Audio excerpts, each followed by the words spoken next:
E o vazamento de água pode representar um perigo para toda a população. A proliferação do mosquito transmissor da dengue, o Aedes aegypti. Se a água fica acumulada em qualquer ponto ou recipiente aberto, é possível que o mosquito se reproduza. Mas, infelizmente, o que pode ser visto nas ruas ainda é o descuido de muitas pessoas. O mosquito transmissor da doença se prolifera através da água limpa acumulada em recipientes, como garrafas ou reservatórios sem tampa.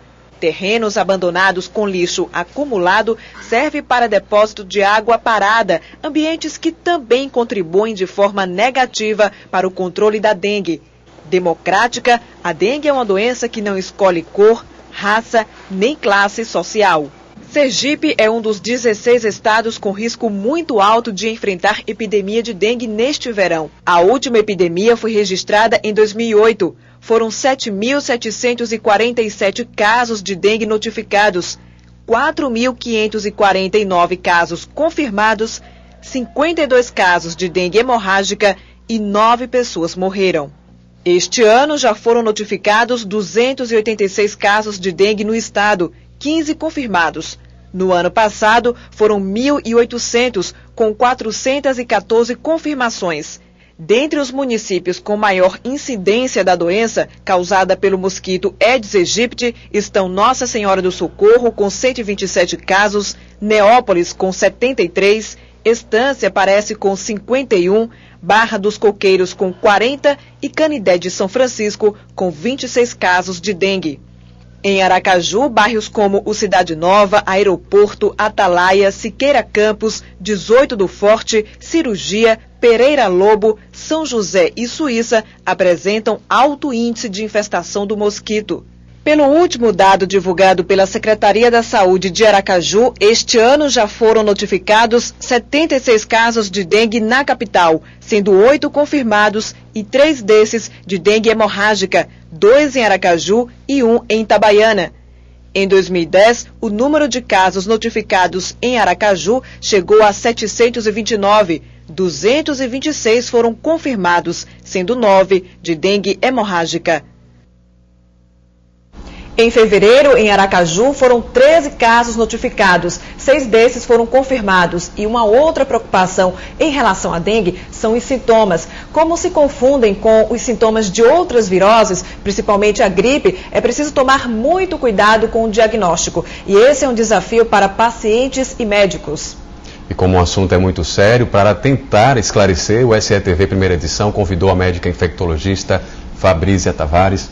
Boa tarde, doutora Fabrícia. Então, como a pessoa em casa pode identificar que está com dengue e não com outra virose? Ou essa identificação só é feita mesmo no hospital? Sim, então, dengue, como você falou, é uma virose. Só que assim, a gente tem uma forma de diferenciar, principalmente os médicos, certo? Por exemplo, um quadro de febre, com dores no corpo, vindo em conjunto com sintomas respiratórios, como a gente costuma dizer, como coriza, como espirros, não é comum na dengue. Então a gente já pode diferenciar de outros quadros virais, como o da gripe, do resfriado, certo? A dengue, ela rigorosamente tem que ter febre, dores no corpo, com vários outros sintomas, como dor de cabeça, dores nos olhos, mas assim, basicamente o limiar de divisão mesmo, para a gente poder separar de outros quadros virais, é a questão do quadro respiratório. Coriza, espirro, que a gente não encontra na dengue. A tosse também? A tosse, assim, as dores de garganta, a gente vê muito associado aos quadros em criança, certo? Quadros de dengue com leves dores de garganta. Mas as dores de garganta não é um sintoma usual da dengue. Doutora Fabrícia, nós temos aqui algumas perguntas dos telespectadores que estão participando desta entrevista. E o Maico, de Santo Amaro, quer saber se apenas dor de cabeça persistente pode caracterizar a dengue. Não é um sintoma característico, na verdade, que define a dengue. A dengue tem que ter aquela febre, um quadro de febre, uma febre inclusive de aparecimento súbito, uma febre alta, persistente, como você falou anteriormente. Aí sim podem vir associados dores de cabeça, dores nos músculos, dores nas articulações. Mas a dor de cabeça isoladamente não define o quadro de dengue. Nós temos uma pergunta interessante aqui também do senhor Alisson Santos, do bairro Santos Dumont. Ele quer saber se a dengue pode provocar outras doenças. Não, a dengue é uma entidade nosológica, como a gente chama, é uma doença, certo? Uma doença viral que, posteriormente ao quadro de dengue, a gente encontra, às vezes, pacientes que apresentam infecções bacterianas, certo? Ou seja, o paciente se submete a uma queda da imunidade devido ao quadro viral responsável pela dengue e, posteriormente ao quadro da dengue, ele pode advir com outra infecção bacteriana, como a pneumonia, por exemplo. Doutora Fabrícia, qual a diferença da dengue clássica para a dengue hemorrágica? Então, assim, eu até chamo a atenção muito nas capacitações para que os profissionais médicos, principalmente, não se preocupem na classificação, nessa definição de dengue clássica, dengue hemorrágica, e sim na estratificação de risco, certo? A dengue clássica é aquele quadro que todo mundo já sabe, é dor de cabeça, febre, né, até 7 dias, não é uma febre que se prolonga muito, é uma febre alta, persistente, com dor de cabeça, com dor no corpo, a pessoa se sente como se fosse moída mesmo, dor às vezes nos olhos. Agora é importante chamar a atenção que na criança, né, o quadro não é tão bem definido como no adulto, certo? Por exemplo, uma criança com febre e irritabilidade, a gente já pode suspeitar de dengue, tá? Então, dengue hemorrágica já é um quadro um pouco mais, que não se define só com quadro clínico, mas também com laboratório. Então, a gente não pode dizer que é dengue hemorrágica só pelo fato de uma pessoa ter tido um sangramento nasal, por exemplo. Porque a gente pode ter esse tipo de sangramento de pequena monta também na dengue clássica. A senhora falou aí das crianças e com relação aos recém-nascidos, existe algum cuidado específico que as mães devem ter para deixar esses recém-nascidos fora de risco? Na verdade, assim, um recém-nascido a gente tem que ter o máximo de cuidado independente, né? Por exemplo, um recém-nascido com quadro febril, você tem que levar imediatamente ao pediatra ou ao clínico de sua unidade, certo? Então, a criança, a gente sabe, principalmente os menores de 2 anos, é um grupo que tem um maior risco de vir a óbito, de ter um quadro mais grave e vir a óbito. Então, óbvio que tem que ter todos os cuidados passíveis de um bebê doente, não é? Independente de ser dengue ou não.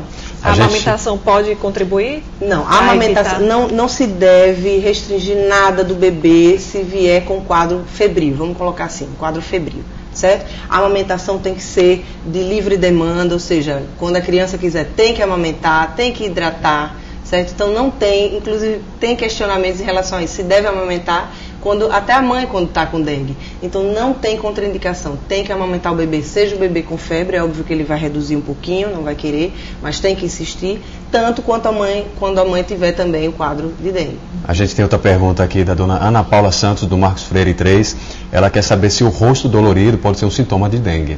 O rosto dolorido isoladamente não. A característica do quadro de dengue é uma dor generalizada, muscular, tanto que as pessoas se referem como corpo moído mesmo, e articular também, mas isoladamente no rosto não.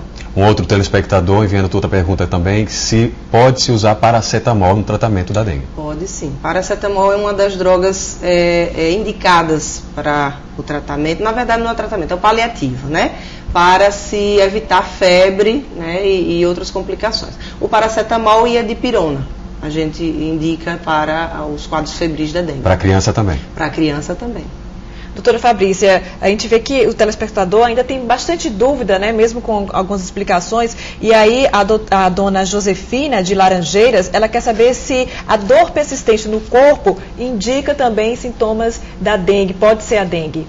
Então, as dores, porque assim, dor no corpo é muito, vamos colocar assim, inespecífica, a dor isoladamente. Aí volto a dizer, tem que ter o quadro febril, certo? Um quadro febril associado às dores no corpo, a pessoa tem que suspeitar de dengue. A dona Cátia Brasil também, ela quer saber pede para a senhora explicar melhor como é o exame de sorologia para identificação da dengue. Correto. Então, o exame de sorologia, na verdade, a gente orienta que os profissionais solicitem após o 6º dia do início do quadro de febre, certo? Então, a sorologia, a gente procura o quê naquele sangue colhido? Procura anticorpos, ou seja, são as células de defesa produzidas, né, para combater o vírus da dengue. Então, naquele sangue que se colhe, a gente vai procurar, através dessa técnica, se existem anticorpos específicos que combatem o vírus.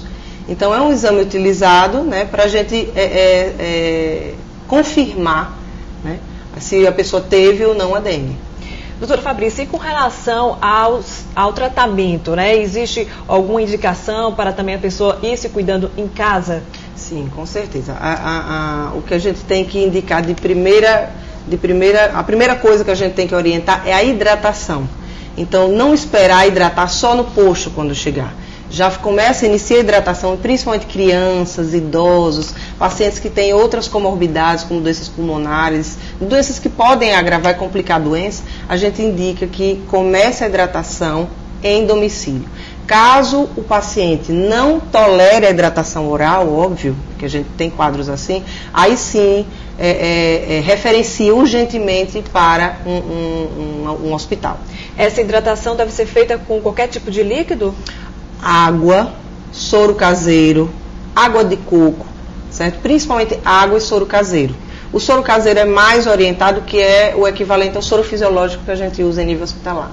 Vamos ensinar como é que se faz o soro caseiro? É bem simples. Isso. São 2 medidas pequenas de açúcar e uma pequena de sal, uma pitadinha de sal. É uma colher de chá? É uma colherzinha. A gente sempre usa assim, 2 para 1. 2 de açúcar e uma de sal em um copo de 200 ml aproximadamente. O seu Jorge, lá do bairro Centro, ele quer saber se na rede pública aqui na capital existe um local específico para o tratamento da dengue. Veja só, o tratamento da dengue, ele deve, como eu falei, deve ser iniciado em domicílio, mas toda a rede de atenção primária, ou seja, todas as unidades básicas, elas estão capacitadas para receber esse usuário, receber esse paciente. Então, assim, as unidades de saúde mais próximas do seu domicílio são os locais que você deve ir, ou seja, deve procurar em caso de suspeita de dengue. Agora, existem quadros mais graves que, óbvio, você tem que chamar o SAMU para aí sim ser referenciado para um hospital. E aí, lembrando também dos cuidados para evitar essa contaminação, né, doutora Fabrícia? Sim. Na verdade, a gente tem que tentar eliminar o vetor, não é? A forma de prevenção da dengue é a gente eliminar o vetor. E principalmente nesse período de carnaval, onde muitas pessoas viajam, né? Seria interessante eles terem tomado essa precaução de eliminar todos os focos possíveis do seu domicílio antes de viajar, né? Então, a forma da gente prevenir a dengue é essa. E outra é o diagnóstico precoce, sabendo identificar, né, os sintomas, principalmente o quadro febril, febre alta, que é típico da dengue, certo? E procurar o médico, né, a unidade de saúde mais próxima. E como é que estão as pesquisas hoje para a descoberta de uma vacina contra a dengue? Então, assim, as pesquisas ainda têm um entrave, porque a vacina ela só é eficaz quando ela conseguir ser manipulada, evitar, vamos colocar assim, a doença dos 4 sorotipos existentes para dengue. Sorotipo 1, 2, 3 e 4. Então, o entrave ainda está nisso, mas o laboratório, né, que está responsável por essas pesquisas ainda está em processo de tentativa de conseguir se isolar e conseguir fazer com que essa vacina atinja todos os 4 sorotipos da dengue. Até lá, então, é a prevenção. A prevenção, com certeza. Doutora Fabrícia, muito obrigada pelas suas informações. A gente também agradece aos telespectadores pela participação.